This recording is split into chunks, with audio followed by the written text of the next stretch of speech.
وہ ساکت و جامد سی اجلا عروسی میں دلہن بنی بیٹھی تھی۔ اس کی شادی اس کی بہنوئی سے ہوئی۔ وہ شخص اس قدر نفرت کرتا تھا، آج وہی اس کا شوہر بنا دیا گیا تھا۔ کچھ دیر کے بعد ملازمہ ننھی روحا کو اس کے پاس چھوڑ کر چلی گئی۔ وہ اسے گود میں لے کر لوری سنانے لگی اور اسے سلاتے سلاتے اس کی بھی آنکھ لگ گئی، جو کہ پھر روحا کے رونے سے ہی کھلی۔ اس نے اسے گود میں اٹھا کر بہلاتے ہوئے عمیر کو دیکھا، جو کہ صوفے پر سو رہا تھا۔ وہ روحا کو گود میں اٹھائے بہلاتی ہوئی باہر آئی اور سیڑھیاں اتر کر کچن میں آ کر اسے ٹیبل پر لٹاتی اس کا فیڈر دھونے لگی۔ پھر وہ دودھ بنا کر اسے پلا دیا۔ وہ پیتے پیتے اس کی گود میں ہی سو گئی تھی۔ وہ اپنا لہنگا سنبھالتی اوپر آئی تو عمیر صوفے سے اٹھ کر اوندھے منہ بیڈ پر سویا تھا اور شوز تک نہیں اتارے تھے۔ وہ روحا کو دوسری سائڈ پر لٹاتی اس کے شوز اتارنے لگی اور اس کا بیڈ پہ پڑا والیٹ اور کیز اٹھا کر سائڈ ٹیبل پر رکھنے کے لیے جھکی تو عمیر کے پاس سے شراب کی بو آ رہی تھی۔ وہ لب کچلتے ہوئے پیچھے ہوئی اور کپڑے چینج کرنے کے بعد فجر کی نماز ادا کرنے لگی۔ دعا کے لیے ہاتھ اٹھائے تو صرف آنسو نکل رہے تھے۔ پھر چہرے پر ہاتھ پھیرتی وہ اٹھ کر باہر آئی تو بڑے ابا اور تایا ابا نماز پڑھ کر واپس آ گئے تھے اور تائی اماں نماز پڑھنے کے لیے بعد لاؤنج میں بیٹھی تسبیح کے دانے پھیر رہی تھی۔ وہ سلام کرتی ان کے پاس بیٹھی تو تائی اماں نے اس سے رخ پھیر لیا۔ چائے بناؤں تائی اماں؟ اس نے پوچھا۔ نہیں، نازو بنا لے گی، وہ اسپاٹ لہجے میں بولی۔ ان کے اس قدر اجنبی بھرے انداز پر اس کی آنکھیں نم ہونے لگیں۔ وہ چپ چاپ اٹھ کر اپنے کمرے میں آ کر سسکنے لگی۔ اس وقت اس کا فون بجا تو اس نے دیکھا تو اس کی ماں قدسیہ کا فون تھا۔ السلام علیکم مام، اس نے اپنے لہجے میں حد الامکان خوشگواریت سموتے ہوئے کہا۔ کیسی ہو حرم میری جان؟ دوسری طرف سے قدسیہ بیگم نے پوچھا تو اس کی آنکھوں سے آنسو چھلک اٹھے، مگر وہ لہجہ نارمل رکھتے ہوئے بولی، جی بالکل ٹھیک، آپ سنائیں؟ امی جان کیسی ہیں؟ اس نے پوچھا۔ بہت پریشان ہے، نصرت آپا کا رویہ بہت سرد تھا اور وہ پریشان تھے کہ نہ جانے کیسا سلوک کریں، قدسیہ بیگم نے کہا تو وہ نم آنکھوں سے صاف کرتے ہوئے جلدی سے بولی، ارے نہیں مما، ابھی سب لوگوں کا رویہ بالکل ٹھیک نہیں ہے، لیکن مجھے لگتا ہے کہ جلد ٹھیک ہو جائے گا، وہ انہیں تسلی دیتے ہوئے بولی۔ ویسے سب کو ایسا نہیں کرنا چاہیے تھا۔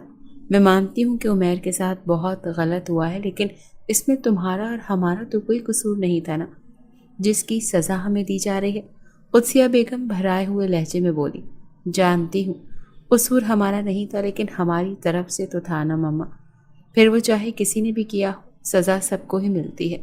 وہ تلخ لہجے میں بولی تو قدسیہ بیگم سرد آہ بھر کر رہ گئی۔ اسی وقت رونے لگی تو اس نے کچھ یوں قدسیہ بیگم کو خداحافظ بول کر جلدی سے اسے تھاما اور اسی وقت عمیر بھی اٹھ چکا تھا اور مندی مندی نگاہوں سے اسے دیکھا تو چہرے پر ناگواری بھرے تاثرات ابھر آئے۔ وہ ایک جھٹکے سے اٹھا اور تیزی سے اس کی طرف لپکا اور اس کے ہاتھ سے جھپٹنے سے انداز میں روحا کو تھاما۔ آئندہ سے میری بچی سے دور رہنا۔ وہ دھاڑا تو حرم کی آنکھیں بھیگنے لگی۔ اسے اپنے یہ چچا زاد کزن ہمیشہ سے زہر لگتی تھی۔ رنگ روپ بھی اتنا پیارا تھا، مگر ہمیشہ اول جلول سے حلیے میں رہتی تھی۔ بڑی سی چادر میں خود کو لپیٹے رکھنا اور اوپر سے بڑے بڑے عدسوں کی اینک لگائے عجیب و غریب لگتی تھی۔ وہ ہمیشہ سے حسن پرست رہا تھا تو اسے اس سے اچھی خاصی چڑ تھی۔ بچپن سے رشتہ بھی اسی سے طے ہوا، مگر 15 سال پہلے طے ہوا رشتہ تب ٹوٹا جب 2 سال پہلے حرم کی چھوٹی بہن ملیحہ کو دیکھا۔ ملیحہ حسین ترین تھی اور اس کے ساتھ ساتھ اسے معلوم تھا کہ اپنے حسن کو کیسے سنوارنا ہے، اور وہ اس کے عشق میں اتنا پاگل ہو گیا کہ پورے گھر سے لڑ پڑا۔ اور ادھر سے ملیحہ بھی اس کے اسٹیٹس سے کافی امپریس تھی۔ اپر مڈل کلاس سے تو اس کا بھی تعلق تھا، مگر اسے ہمیشہ سے ایسا ہی ہم سفر چاہیے تھا۔ عمیر نے سب کی ناراضگی کے باوجود اس سے شادی کروا کر ہی دم لیا۔ وہ اس کے عشق میں اتنا مگن رہا کہ اس پر اندھا اعتبار کرنے لگا، مگر ملیحہ نے اس کے بزنس پارٹنر سے ناجائز تعلقات بنا لی اور تبھی وہ پریگننٹ ہو گئی، لیکن بچے کو ضائع کرنا چاہتی تھی، مگر عمیر ڈٹ گیا اس کے سامنے، اور پھر وہ اسے 9 مہینے مناتا رہا کہ وہ اسے چھوڑ کر نہ جائے، مگر زیادہ کے لالچ میں وہ اندھی ہو چکی تھی، اور اس نے جس دن روحا کو جنم دیا اسی دن عمیر سے طلاق لے لی، اور عمیر کی تو جیسے دنیا اندھیر ہو گئی۔ اب ننھی روحا کو سنبھالنے والا کوئی نہیں تھا، تو سب کے مشورے کے بعد حرم کو بیاہ کر لانے کا فیصلہ کیا، مگر وہ انکاری تھا۔ फिर नुसरत बेगम ने गुस्से से कहा, ठीक है, जो करना है वो करो, मगर ये बच्ची उसके ननिहाल को दे दो। मगर उसकी रोहा में जान बसती थी। उसने मजबूरी के तहत उससे कल निकाह कर लिया और यहाँ ले आया, मगर अब उसे सख्त कोफ्त हो रही थी। वो तैयार होने के बाद नीचे आया तो वो किचन में लगी थी। उसके किसी अंदाज से दिखता ही नहीं था कि वो नई नवेली दुल्हन है। जूड़े में बाल बांधे थे और दुपट्टा भी सर पर जमा रखा था। वो सर झटक कर नाश्ता करने लगा। पहला ही लुक़मा लिया तो जैसे अंदर तक ठंडक सी पहुंची थी। बड़े अरसे के बाद ऐसा नाश्ता मिला था, मगर जब देखा कि उसने बनाया है तो वो ज़ोर से पीछे हटाते हुए बोला, तुम चाहती हो कि हमारा कोलेस्ट्रॉल ब्लड प्रेशर बढ़ जाए? वो कहरालूद लहजे में बोला तो हरम का चेहरा ही उतर गया। फिर उसने ब्रेड पर जैम लगाकर एक टोस्ट पर मुश्किल खाया और उठकर ऑफिस के लिए निकल गया। उसके जाते ही नुसरत बेगम का गुस्से का ग्राफ ऊपर पहुंच चुका था। वो गुस्से से बोली, ज़रूरत क्या थी इतना हैवी नाश्ता बनाने की? वो मल्टी ग्रेन आटे की रोटी या फिर बेसन की रोटी खाता है, डाइट पर है। अब दोपहर को उसके लिए उसके डाइट के मुताबिक सैलड बना देना और रात को चिकन स्टीम करके एक रोटी बस। नुसरत बेगम ने कहा तो उसने सरस बात में हिला दिया। फिर उसने रात के लिए सबके लिए बिरयानी और जर्दा बनाया और उसके लिए चिकन स्टीम करके रख दिया। जब सब खाने की टेबल पर आए तो उसी वक्त उमैर की दोनों बहनें अपने शौहर और बच्चों के साथ आ गईं। सबको खाना खिलाने के बाद वो मुलाजमा के साथ बर्तन समेटने लग गई। फिर उसने अचार के साथ रोटी खानी शुरू की तो उसी वक्त उमैर अंदर दाखिल हुआ और उसे अचार के साथ रोटी खाते देख चौंक गया, मगर इग्नोर करता जाकर जग में पानी डालकर कमरे में चला गया। यूं ही दिन गुजर रहे थे। उसका दिन रात किचन या रोहा के साथ गुजरता और उमैर तो अब घर ही बहुत लेट आता था। और आज नुसरत बेगम उसी के इंतज़ार में बैठी थी। वो नशे में दुत लड़खड़ाते कदमों से अंदर आया तो नुसरत बेगम उसे देखकर रोते हुए मलीहा को कोसने लगी। हरम डरी सहमी सी एक साइड पर खड़ी थी। सही कह रही हैं आप, वो बेवफा भूलती नहीं मुझे। मैं उससे सुकून पाने के लिए जब उसके पास जाना चाहता था तो उसके बदबूदार बदन से घिन आती थी। मुझे नफरत है मुझे उसकी शक्ल से भी। वो तनफ्फुर भरे लहजे में बोलता कमरे के जाने पड़ गया। नुसरत ने भी एक नफरत भरी निगाह डाली और बोली, ये देख हाथ जुड़े हैं मेरे, खुद की शक्ल सूरत संवार ले। वो नशे में होते हुए भी तुम्हारे पास ही नहीं आना चाहता, मगर मर्द है तो बाहर मुंह मारेगा ना, इसके लिए संवर। उसके जाने के बाद वो निढाल सी होकर सोफे पर बैठ गई। फिर अगले दिन उसकी बड़ी नंद बुशरा ने उसे साथ लिया और आधा दिन उसे पॉलर लेकर उसका रंग रूप में निखार पैदा किया। प्यारी तो वो थी मगर खुद को कभी संवारा ही नहीं था। वो घर आकर रोहा के साथ लगी रही। वो हमेशा की तरह शराब के नशे में धुत कमरे में आया, मगर उसे देख कर थम गया। फिर वो लड़खड़ाते कदमों से उसकी तरफ बढ़ा और उसकी कमर में हाथ डालकर उसके करीब करते हुए वो उसे गले लगा चुका था। फिर वो उसे यूं ही हिसार में लिए बेड पर ले आया। वो उसमें मलीहा को ढूंढ रहा था और ये बात उसके लिए बहुत तकलीफ का बायस थी। वो फिर पुरसुकून होकर सो गया और हरम पूरी रात तकलीफ और दर्द में रही। वो 1 मिनट के लिए सो नहीं पाई थी। आंसू उसकी आंखों से जारी थे। फिर फजर की अजान जैसे ही कानों में पड़ी तो वो उठकर फ्रेश होने के लिए वॉशरूम की जानिब बढ़ गई। उसने फ्रेश होकर नमाज अदा की और फिर जाए नमाज पर बैठी गुमसुम सी अपने हाथों को देखे गई और रोहा के रोने की आवाज़ पर उसने जाए नमाज लपेटा और उठकर उसे अपनी बाहों में भरकर झुलाने लगी।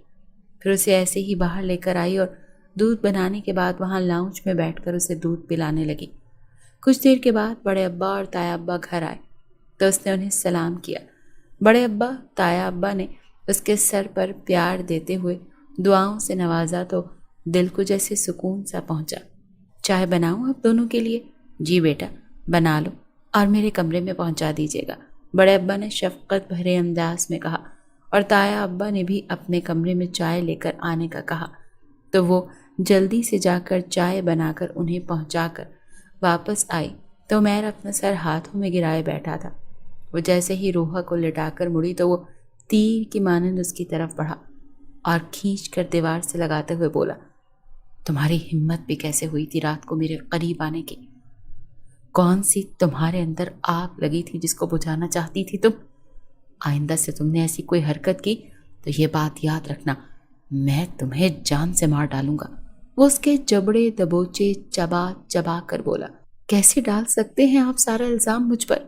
मैंने आपसे कहा था कि नशे में धुत होकर आइए और अपने हवास खो बैठे। मुझे देखकर मैंने तो नहीं आपसे कहा था कि आप मेरे करीब आएं। आप तो खुद मुझे अपनी बाहों में लेकर बेड पर गए थे। वो भी गुस्से से बोली तो उसका मीटर मजीद घूम गया। हाँ, तो जब ऐसी शक्ल सूरत संवार कर मुझे मायल करने की कोशिश करोगी तो मैं तो अपने हवास खो बैठूंगा ना। तुमने खुद को मलीहा के जैसा बनाकर मेरे सामने पेश किया और मैं तुम्हें मलीहा समझता रहा, मगर तुम तो मलीहा के नाखून के बराबर भी नहीं हो। वो चीख कर बोला और साथ ही उसे खींच कर धक्का दिया तो वो लड़खड़ा कर जमीन पर गिरी और उसके लंबे भीगे टाल से बाल बाहर आ गए। उमैर मबहूत सा होकर रह गया। वो अपना बिखरा वजूद इकट्ठा करते उठी और चुपचाप कमरे से निकल गई। फिर वो रोज़ उमैर के आने से कबल बिस्तर में दुबक जाती थी और आजकल तो वो पीकर भी नहीं आ रहा था, मगर वो उससे दूर ही रहने की कोशिश करती थी। रात को उसे कराहने की आवाज़ आई तो उसने चौंक कर देखा। उमैर सर दाएं बाएं मारते हुए कर्राह रहा था। वो उठकर उसके करीब गई और उसका कांधा हिलाकर उसे पुकारने लगी, मगर वो हनूस वैसे ही लगा था। उसने माथा छुआ तो आग की मानिंद तप रहा था।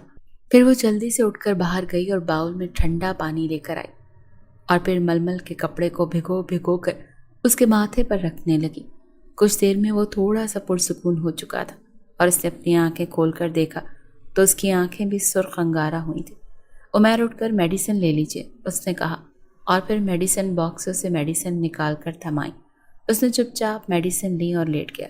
प्लीज़ मेरा सर तो दबा दो, बहुत ज़्यादा दर्द हो रही है।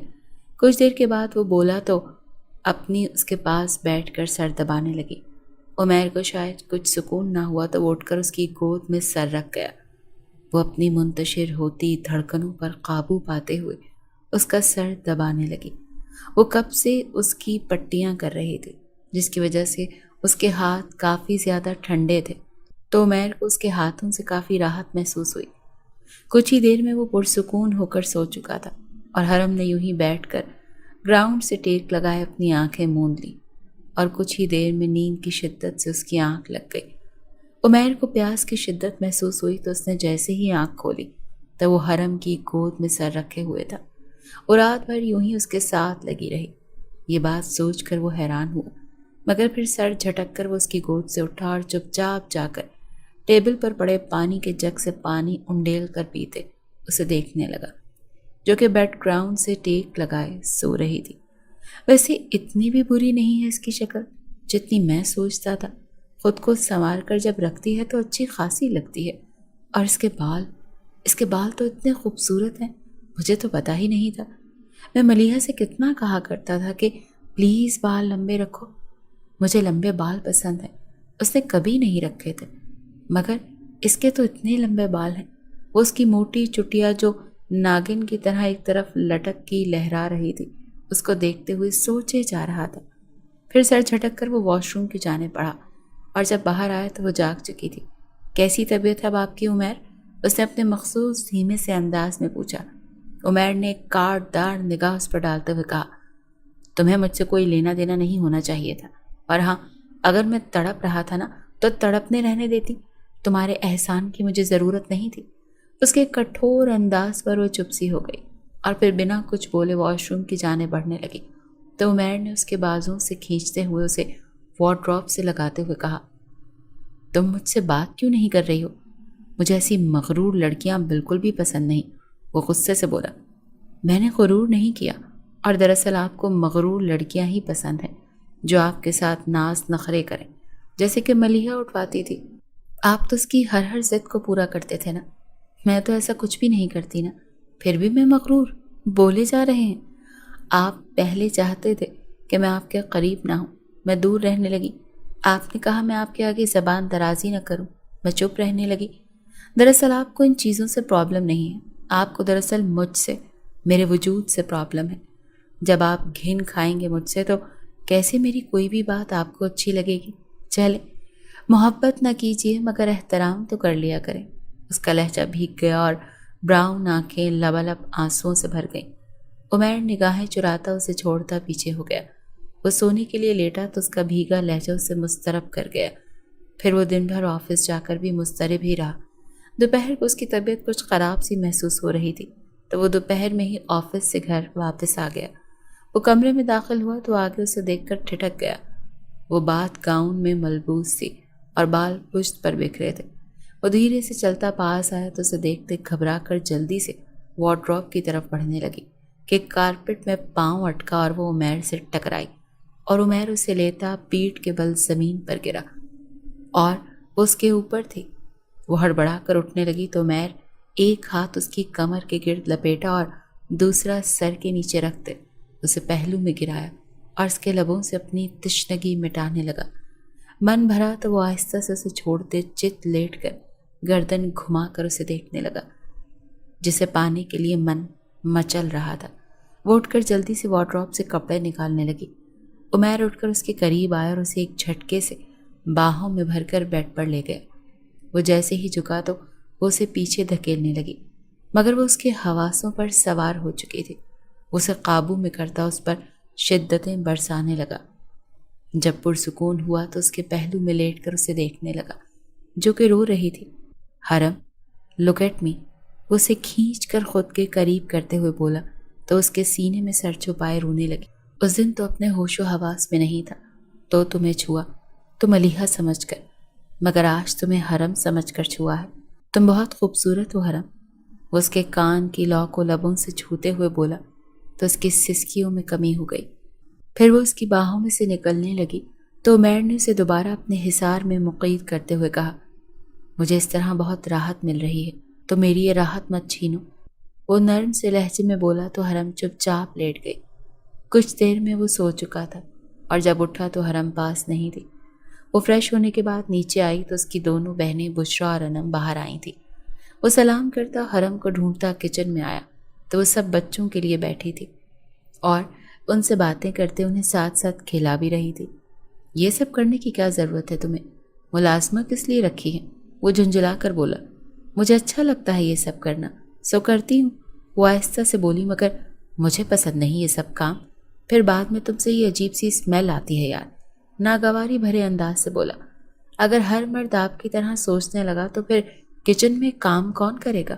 اور لہسن پیاز کی بو آنے کے ڈر سے میں کام کرنا تو نہیں چھوڑ سکتی نا، لیکن ہاں ان لہسن پیاز کی بو سے بچنے کے لیے کچھ طریقے نکالے جا سکتے ہیں جو میں نکال لوں گی، وہ اطمینان بھرے انداز میں بولی۔ تمہارا ہر معاملے میں بحث کرنا ضروری ہوتا تھا کیا؟ تمہاری بہن تو اس معاملے میں کبھی نہیں بولتی تھی، بلکہ مجھے اس سے یہ سب کہنے کی ضرورت ہی نہیں پڑتی تھی۔ وہ خود کو ہر وقت بنا سنوار کر رکھتی تھی۔ میرے دوست یار تک اس کی تعریف کرتے تھے، اس کا فیشن سینس، اس کا انداز۔ وہ اپنی دھن میں بولتا چلا گیا اور وہ سینے پر ہاتھ تنزیہ نگاہوں سے اسے دیکھتی رہی تو اس کی نگاہوں کا مطلب سمجھ کر چپ سا ہو گیا۔ کیا ہوا؟ اور کچھ نہیں بولیں گے آپ؟ پتہ ہے اللہ تعالیٰ نے ہر مرد اور عورت کی ایک حد رکھی ہے۔ مرد یعنی شوہر کو اور باپ کو پورا حق ہے کہ وہ اپنی بیٹی کو کسی ماہر مت سے بات کرنے سے روکے۔ جب آپ اسے غیر مرد دوستوں کے سامنے سجا سوار کر گھر لے کر جاتے تھے تو پھر صرف قصوروار وہ نہیں آپ بھی ہوئے نا۔ جب آپ کے دوست یار اس کی تعریف کرتے تو آپ اس بات پر خوش ہو رہے تھے، تو آپ کی بیوی نے آپ کے دوست کی اس پرفریب گفتگو میں خود کو الجھا لیا اور پھر پھنستی ہی چلی گئی۔ مجھے کوئی شوق نہیں ہے آپ کے دوست یاروں کے سامنے بند سنور کر جانے کا۔ اگر میں گئی بھی تو اپنی حدود میں رہ کر جاؤں گی اور آپ کے کسی دوست سے بات نہیں کروں گی، اور یہ طریقہ حرم فاروقی کا ہے۔ آپ مجھے میری بہن سے کمپیئر مت کیا کریں، میں جیسی بھی ہوں مجھے اپنا آپ بہت اچھا لگتا ہے، وہ اسپاٹ لہجے میں بولی اور اس کی قدر لمبی چوڑی گفتگو سے عمیر کا میٹر جیسے گھوم سا گیا۔ تم اپنی حد میں رہنا سیکھو ورنہ اٹھا کر تمہارے باپ کے گھر چھوڑ آؤں گا۔ پہلے ہی چھوٹی بیٹی کا صدمہ لگا ہوا ہے اور اب بڑی بیٹی کا لے کر بیٹھ جائیں گے، تو اس لیے میرے سامنے زبان بالکل بند۔ تمہیں میں نے تمہارا حق کیا دے دیا؟ تم تو میرے آگے زبان چلانے لگی۔ تم کوئی میری محبوبہ نہیں ہو جس کی میں ہر بات کو بڑی دلچسپی سے سنوں گا۔ تمہاری ہر بات میرے لیے فضول ہے، وہ سرد اسپاٹ لہجے میں بولا اور پھر غصے سے وہاں سے نکل گیا۔ جو کچھ پل پہلے ان کے درمیان ایک دیوار گری تھی، اب اس سے کہیں زیادہ اونچی دیوار ان کے درمیان پھر سے حائل ہو گئی تھی۔ عمیر نے بالکل ہی کمرے میں آنا جانا چھوڑ دیا، صرف آفس جانے سے پہلے اور آفس آنے کے بعد کپڑے لینے کے لیے جاتا تھا، اور اس کے بعد پوری رات وہ اسٹڈی روم میں گزارتا تھا۔ آج جب اس کے ایک بزنس پارٹنر مسٹر رافع کے ہاں اینیورسری پارٹی تھی اور اسے بیگم سمیت انوائٹ کیا گیا تھا، اس کا پہلے تو کوئی ارادہ نہیں تھا اسے لے کر جانے کا، مگر مسٹر رافع کا دوبارہ فون آ چکا تھا کہ اپنی مسز کو ضرور لے کر آنا، اور اس وجہ سے وہ چاروں ناچار گھر آیا اور وہ کچن میں مصروف تھی۔ چلو میرے ساتھ، اس کا ہاتھ پکڑتے ہوئے بولا اور تقریباً کھینچتا ہوا وہاں سے لے جانے لگا۔ کیا کر رہے ہیں آپ؟ میں روحا کے لیے دودھ بنا رہی ہوں، وہ جھنجھلا کر بولی، اور لاؤنج میں بیٹھی بشرا اور نصرت نے اسے حیرانگی سے دیکھا، اور بشرا اس سے بولی، عمیر یہ کیا کر رہے ہو؟ کہاں لے کر جا رہے ہو اسے؟ وہ ان کے سوال پر ان کی طرف مڑا اور بولا، پارٹی پر جانا ہے تو اسے پارلر لے کر جا رہا ہوں، وہاں سے ہم سیدھا پارٹی میں جائیں گے، اور ہاں رات لیٹ ہو جائیں گے۔ دماغ خراب ہو گیا ہے تمہارا؟ وہ کل ہی میرے ساتھ پارلر سے ہو کر آئی ہے، بشرا نے ناگواری بھرے انداز میں کہا۔ یہ پارلر سے آئی تھی تو کچن میں کیوں جاتی ہے پھر یہ؟ وہ تنگ آ کر بولا۔ ہائے ربا، کیسا باولا لڑکا ہے یہ! ارے جو لڑکیاں پارلر جاتی ہیں وہ کام نہیں کرتی کیا گھر کے؟ نصرت بیگم نے ناگواری بھرے انداز میں کہا۔ کرتی ہوں گی مگر مجھے پسند نہیں، اس میں سے لہسن پیاز کی ہر وقت بو آتی رہتی ہے یار امی، وہ جھلا کر بولا۔ برخوردار، ہر عورت کی یہی زیب و زینت ہوتی ہے کہ لہسن پیاز کی عورت میں بو نہ آئے۔ وہ عورت ہے کیا؟ جس عورت سے گھر کے کاموں کی خوشبو آتی ہے نا، وہ عورت وفا کی مٹی میں گندھی ہوتی ہے۔ جس دن تمہیں ہماری بچی کے عیب دکھنے سے فرصت مل جائے نا، تو اس کی اچھائیاں بھی دیکھ لینا، یہی لہسن پیاز کی بدبو تمہیں خوشبو محسوس ہوگی۔ بڑے ابا نے اندر آتے ہوئے کہا تو وہ لب بھیج کر رہ گیا۔ تیار کر دیجیے گا اسے بشرا آپا، اور تھوڑا ڈھنگ سے کیجیے گا، وہاں بڑے بڑے بزنس مینس کی بیویاں آئی ہوں گی، وہ اسپاٹ لہجے میں بولا۔ بشرا اسے لے کر کمرے میں آ گئی اور کپڑے چینج کرنے کے بعد لائٹ سے میک اپ کیا۔ وہ حجاب باندھنے لگی تو بشرا نے جلدی سے کہا، یہ مت لو، وہ پھر سے ناراض ہوگا۔ سوری بشرا آپا، اگر نہ کیا تو میرا اللہ ناراض ہوتا ہے، میں شوہر کی نہیں اللہ کے غلام ہوں، اور میرا مالک مجھے اس کی اجازت نہیں دیتا، وہ تحمل مزاجی سے بولی۔ تم سمجھتی کیوں نہیں ہو حرم، وہ ایسے تو تمہارے قریب کبھی نہیں آئے گا، وہ پہلے بھی تمہیں چھوڑ کر تمہاری بہن سے شادی کر چکا تھا، اور کسی اور کی خاطر اب چھوڑ دے گا۔ بشرا نے جھنجھلا کر کہا، سوری، اب میں اس ڈر کی وجہ سے یہ سب نہیں چھوڑ سکتی کہ وہ مجھے چھوڑ دے گا، اسے مجھے چھوڑنا ہوگا تو چھوڑ دے گا، شاید اسی میں میرے لیے بہتری ہوگی۔ میرا اللہ مجھ سے 70 ماہوں سے زیادہ پیار کرتا ہے، تو وہ جب مجھے اتنا پیار کرتا ہے تو پھر مجھے فکر کرنے کی کیا ضرورت؟ وہ اٹل لہجے میں بولی تو بشرا اسے دیکھ کر رہ گئی، پھر اس نے بلیک کلر کی میکسی کے ساتھ گولڈن کلر کا حجاب کر لیا۔ بشرا نے اسے ستائشی نگاہوں سے دیکھا، وہ چادر کاندھوں پر ڈالے باہر آئی تو وہ بلیک کلر کے 3 پیس میں فریش سا بیٹھا اسے دیکھا تو ٹھٹک گیا، مگر کچھ بولا نہیں، تو اس نے جیسے سکھ کا سانس لیا۔ وہ دونوں جب پارٹی میں پہنچے تو سب کی نگاہیں انہی پر تھیں، سب لوگ اسے دیکھ کر چہمگوئیاں کر رہے تھے۔ مسٹر اینڈ مسز رافع جلدی سے پاس آئے اور مسز رافع نے اسے سر تپا دیکھا تو ایک پل کے لیے اس اعتماد لہرایا، پھر وہ اسے لے کر سب سے ملوانے لگی۔ پھر اس کی نگاہ انٹرنس سے داخل ہوتی ملیحہ پر پڑی، جو کہ اپنے دوسرے شوہر کا بازو تھامے مختصر سے بلاؤز والی ساڑی میں تھی۔ ویسے تمہاری پہلی بیوی تو قیامت تھی یار، اور اب جواد نے تو بھڑکتا شعلہ بنا دیا۔ وہ انہیں دیکھ کر چونکی اور پھر پاس آ کر سب سے ملنے لگی۔ وہاں موجود عورتوں نے موڈ خراب ہو چکے تھے، پھر وہ اٹھلائی ہوئی جواد کے ساتھ ڈانس فلور پر چلی گئی۔ وہ دونوں کی بے باکی پر دل ہی دل میں کڑ رہی تھی۔ پھر ایک عورت نے اچانک سے کہا، ویسے عمیر، تمہاری دوسری بیوی کے آس پاس تو کوئی تمہارا دوست نہیں آیا؟ پہلے تو جب اس کے ساتھ آتے تھے تو پاگل ہو جاتے تھے دوست تمہارے۔ اس کی بات پر عمیر لب کچلتے ہوئے سر جھکا گیا۔ وہ آئیں گے بھی نہیں میرے پاس۔ کیوں؟ وہ ایک تتلی ہے جس کو کوئی بھی چھو سکتا ہے، مگر میں ایک مدھو مکھی ہوں، جو چھوئے گا ڈنک ماروں گی۔ جب عورت حدود میں رہے نا تو مرد کی کیا ہمت کہ اسے چھوئے، وہ سرد لہجے میں بولی۔ اگر تم ایسے ہی بات کرو گی اپنے شوہر کے دوستوں سے تو پھر تو بد اخلاقی والی بات ہوئی نا، جبکہ اسلام اخلاق کا درس دیتا ہے، مسز رافع نے منہ بنا کر کہا۔ معاف کیجیے گا مسز رافع، مجھے کسی غیر مرد سے اسلام نرمی سے بات کرنے کی اجازت نہیں دیتا کہ وہ مرد مائل ہو۔ قرآن مجھے حکم دیتا ہے کہ تنہائی میں کسی مرد سے ملو اور جب بات کرو تو لہجہ سخت رکھو۔ وہ مسکرا کر بولی، لو، دل صاف ہونا تو کوئی نہیں بہکتا، جن کے دل اس ملیحہ کی طرح گندگی بھرے ہونا وہ بہکتا ہے۔ ایک عورت بولی، جی نہیں محترمہ، ہم میں سے ہر ایک بہک سکتا ہے، کیونکہ شیطان منتظر رہتا ہے कि कब ये लोग हुदूद तोड़ें और मैं राह से भटकाऊं। मलिहा जो बहकी वो अपनी हुदूद तोड़ने से बहकी। दिल का तो अमल दखल है ही नहीं, वो अल्लाह बेहतर जानता है। और मोहतरमा, जब ये कुरान की आयत नाजिल हुई तो पाकीज़ा बाहया बाकिरदार औरतों को पाकीज़ा बाहया बाकिरदार मर्दों से हुक्म था। उन्होंने जब अमल किया तो आप और मैं क्या है। वो बोलती चली गई। जाहिल गंवार को जब कुछ नहीं आता तो वो इस्लाम को लेकर आता है बीच में। एक औरत इंग्लिश में बड़बड़ाई, मिसेस कमल, मैं MBA गोल्ड मेडलिस्ट हूँ। शहर के मशहूर कॉलेजेस से मुझे नौकरी के ऑफर्स आए हैं और मैं आप जैसी नहीं, बिला वजह इंग्लिश में बटर बटर करने वाले। उसने भी जवाबन इंग्लिश में कहा तो सब एक दूसरे के चेहरे देखने लगे। इतनी पढ़ी लिखी हो तो मुल्लानी क्यों बनी हो? एक ने तुनक कर पूछा। अफसोस आपकी सोच पर कि आप इंसान का ज़ाहिर हुलिया देखकर अपना फैसला सुनाने लगते हैं। क्या कॉलेजेस यूनिवर्सिटी की पढ़ी लिखी लड़कियों को बेहिजाब होने का सर्टिफिकेट मिल जाता है? तालीम शऊर देती है।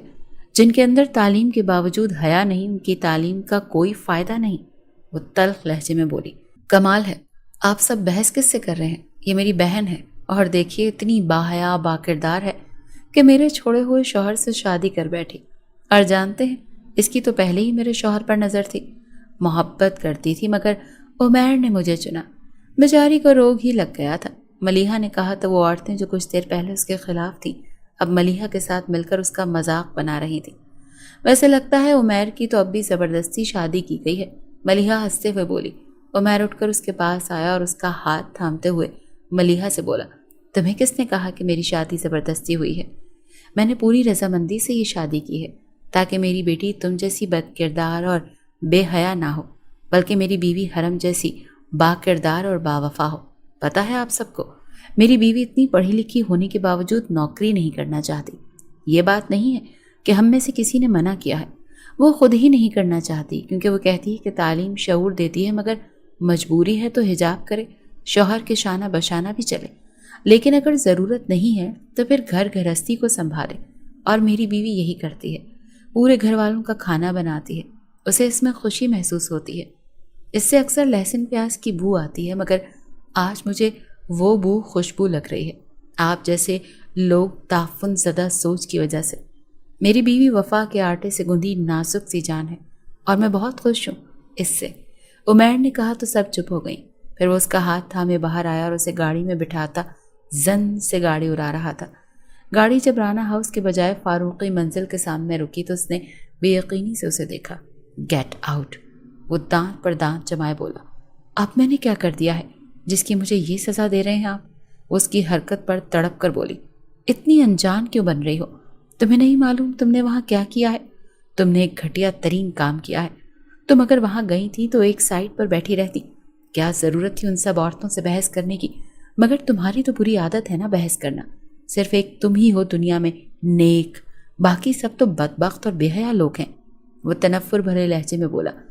मैं हरगिज़ नहीं जाऊंगी अंदर, मुझे आपके साथ वापस जाना है घर। प्लीज़। रोहा रोहा रो रही होगी।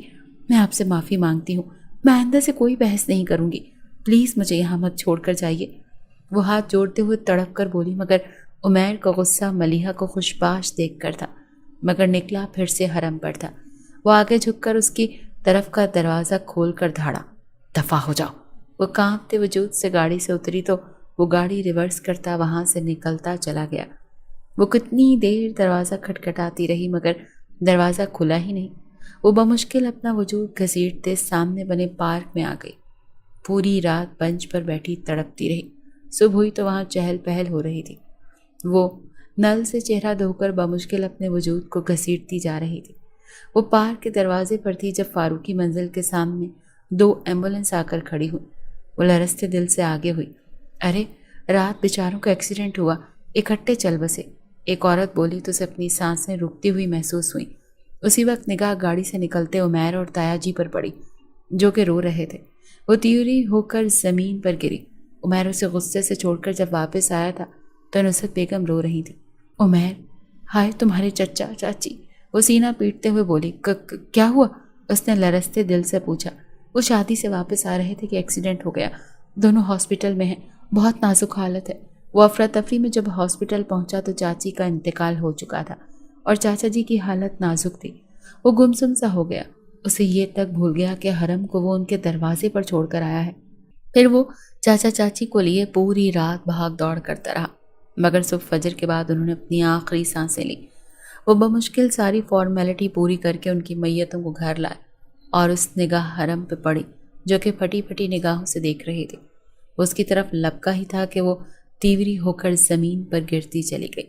उमैर ने उसे बाहों में उठाकर अंदर लाकर लिटाया और नुसरत बुशरा उसे होश में लाने लगी, मगर वो होश में आ ही नहीं रही थी। उन्होंने पास ही से एक डॉक्टर को बुलाया तो वो चेकअप के बाद बोला, आई थिंक ये प्रेग्नेंट है, आप किसी लेडी डॉक्टर को दिखा लीजिए। डॉक्टर ने कहा तो उमैर नुसरत बेगम के कहने पर एक गायनाकोलॉजिस्ट को ले आया। चेकअप के बाद उसने प्रेगनेंसी कंफर्म कर दी। जहाँ खुशी की खबर थी वहीं गमों के पहाड़ भी टूटे थे। उसे होश तो आ गया था और नुसरत बुशरा उसे लेकर उसके मम्मा आबी की मैयतों के बैठाते हुए उसे रुलाने की कोशिश करने लगी, मगर वो यकटिक उन्हें देखे जा रही थी। फिर वो कभी फारूकी साहब का और कभी कुदसिया बेगम का हाथ थाम कर लबों से लगाती और उन्हें हौले हौले पुकारती। बेआवाज़ आंसू बहा रही थी। तदफीन से कुछ पहले मलीहा रोती पीटती अंदर आई, मगर नुसरत बेगम और बुशरा उसे चेहरा नहीं देखने दे रही थी। देखने दें ताई अम्मा इसे चेहरा, इन शफीक हस्तियों का जिन्हें इसने जीते जी मार दिया था। कितने महीनों से वो घर से बाहर नहीं निकले थे। लोगों के ताने सुनकर वो खुद की तरबियत को ही बुरा कहते थे, मगर देखें आज सारी तकलीफ़ों से आज़ाद हो गए हैं। वो हौले से बोली तो नुसरत बेगम और बुशरा पीछे हटी। वो फारूकी साहब से लिपट कर रोने लगी। मलीहा पीछे हटकर रो, मम्मा आपी को छुओ मत, मैयत को छूने से दर्द होता है। वो दुरूद शरीफ पढ़ते हुए बोली, कैसी बेटी हो तुम, हमारे मम्मा बाबा को मैयत कह रही हो। मलीहा चीख उठी तो बुशरा संजीदगी से देखते हुए बोली, मैयत गाली नहीं होती, इस वजूद को कहते हैं जिसका जिस्म बाकी हो मगर रूह परवास कर जाए। तुमने तो जीते जी उनकी रूह खींच ली और आज अपनी इस बहन को कह रही हो कि कैसी बेटी हो। ये ऐसी बेटी है जिसने हमेशा अपने माँ बाप का सर बुलंद रखा। ये ऐसी बेटी है जिससे उसके वालिदैन राजी दुनिया से गए हैं। ये ऐसी बेटी है जिसके मुक़द्दर में माँ बाप की आह नहीं दुआएं हैं। बुशरा तब कर बोली तो मलीहा बकती झुकती वहाँ से चली गई। फिर जनाजा तदफीन भी हो गई। उनके लिए सूरह मुल्क पढ़ती रही रात तक और बुशरा उसके पास आई और बोली, कुछ खा लो हरम। तो उसने नफ़ी में सर हिलाते हुए कहा, नहीं आपा, मेरे मम्मा और आबी का हिसाब किताब होना है, मैं उनके लिए ज़्यादा राह भेज रही। अंदर दाखिल होता उमैर उसके अंदाज पर बेचैन सा हो गया। फिर अगले 3 दिन तक वहीं रहे सब लोग। चौथे दिन जब सब उठे तो नुसरत बेगम ने कहा कि हरम चलो बेटा घर चलें। तो तल्ख मुस्कुराहट से बोली, कौन से घर ताई अम्मा जिसमें मेरा वजूद मेरे शौहर को गवारा नहीं। आपका बेटा जिस रात मेरे मम्मा आबी ज़िंदगी मौत की जंग लड़ रहे थे तो आपका बेटा मुझे इस घर में छोड़ गया था। पूरी रात मैंने अकेले तन्हा सामने पार्क के बेंच पर गुजारी। माफ़ कीजिएगा, एक बात पूछने की जसारत कर सकती हूँ ताया जी, अगर बुशरा आपा और अनम आपा को उनके शौहर आधी रात को यूं घर के बाहर छोड़ जाते तो आप क्या करते। मेरे मम्मा अभी तो मेरे उजड़ने पे वैसे ही मर जाते, मगर देखिए कुदरत ने उन्हें गम देखने ही नहीं दिया। मैंने उनकी शराबी बेनमाजी होने के बावजूद इनका हर ऐब छुपाया, मगर उन्होंने मुझे आधी रात को यूं तन्हा छोड़ दिया। मैं ऐसे शख्स के साथ नहीं रह सकती। वो स्पार्ट लहजे में बोली, मैं गुस्से में था, आइंदा से नहीं करूँगा प्लीज़। वो तड़प कर बोला, कल मुझे अकेले में कत्ल कर देंगे और फिर ये कहकर बरी ज़िम्मा हो जाएंगे कि मैं तो गुस्से में था। जो फैसला मेरे माँ बाप ने लेना था वो मैं लेती हूँ। वो सर्द लहजे में बोली, बेटा मैं तुम्हारे हर फैसले में साथ हूँ। तुम अपने बाप के घर जाओगी क्योंकि यहाँ तन्हा नहीं छोड़ सकता, मगर वहाँ तुम उमैर के कमरे में नहीं रहोगी। जो मर्जी कमरा लेना। ताया अब्बा ने सर पर हाथ रखे कहा तो वो चुप हो गई। फिर वो उनके साथ वापस आ गई और नुसरत ताई उसका अपनी बेटियों की तरह ध्यान रख रही थी। उमैर रोज़ उसके लिए कुछ न कुछ खाने को लाता, मगर वो उसे अपना चेहरा तक नहीं दिखाती थी। मुलाजमा रोहा ले जाकर मिलवा देती थी। एक रात वो उठी तो उसे उमैर के कमरे से हिचकियों की आवाज़ सुनाई दी। उसका सांस जैसे रुक रुक कर चलने लगा। वो दरवाज़ा धकेलती अंदर आई तो उमैर सजदे में झुका अल्लाह के हुजूर रो रहा था। वो तेज़ी से वहाँ से पलट आई। दिल की बेचैनी सिवा हो गई थी। उसे लास्ट मंथ चल रहा था और एकदम से उसे दर्द शुरू हो गई। وہ بمشکل اٹھ کر باہر آئی اور عمیر کا دروازہ کھولتے اسے پکارا تو وہ نماز توڑ کر اس کی طرف مڑا اور پھر تیزی سے پاس آیا۔ کیا ہوا حرم؟ وہ بے قراری بھرے انداز میں بولا تو اس نے درد و تکلیف سے اس کا بازو جکڑتے ہوئے کہا، مجھے ہاسپٹل لے جائیں۔ وہ جلدی سے نصرت کو اٹھا لایا اور پھر اسے تھامے نیچے لے آئے۔ روحا کو بھی لے لیں، وہ روئی کی گھر۔ وہ تکلیف میں بھی روحا ہی لگی ہوئی تھی۔ وہاں پہنچے تو ڈاکٹر نے فوراً ایڈمٹ کر لیا۔ صبح فجر کے ٹائم اس نے بیٹے کو جنم دیا تو عمیر کی آنکھیں خوشی سے چھلک اٹھیں۔ روحا، آپ کا بھیا آیا ہے، وہ روحا کو خود میں بھیجتے ہوئے بولا۔ پھر حرم کو کمرے میں شفٹ کیا گیا تو وہ بیٹے کو لے کر اس کے پاس گیا اور آہستہ سے گود میں دیتا پلٹنے لگا تو حرم نے جلدی سے ہاتھ تھام لیا۔ اپنے بیٹے کی مما کو پیار نہیں کریں گے کیا؟ حرم نے نم آنکھوں سے مسکرا کر دیکھا تو وہ بے یقینی سے اسے دیکھنے لگا اور پھر اس کے قریب بیٹھتے اس کے چہرے کے نقوش پر اپنی محبت کی مہر ثبت کرتے ہوئے بولا، آئی لو یو مسز حرم عمیر رانا۔ وہ بولا تو حرم نے اس کے کاندھے پر سر رکھے آنکھیں موند لیں۔ کچھ دن کے بعد جب وہ اور عمیر لاؤنج میں بیٹھے تھے تبھی نیوز چینل پر ایک نیوز چلنے لگی کہ مسز ملیحہ جواد نے کل رات 3 آدمیوں سمیت اپنے شوہر کا بے دردی سے خون کرنے کے بعد خود کی جان لے لی، اور مرنے سے پہلے اس نے لکھا کہ وہ پہلے صرف افیئر چلانے کا کہہ کر ڈیلز ڈن کرواتا تھا، مگر کل رات اسے 3 آدمیوں کو بیچ دیا اور اس نے اپنی عزت بچانے کے لیے سب کو مار دیا۔ حرم عشقیوں سے رونے لگی۔ پھر تایا جی اور عمیر نے جا کر اس کی لاش کو لیا اور وہیں سے تدفین کرا کر واپس آ گئے۔ رات کو وہ عمیر کے کاندھے پر سر رکھے بولی، کاش کہ ہر لڑکی اپنی حدود جان لے تو یوں رسوا نہ ہو، اللہ پاک اسے معاف کر، آمین۔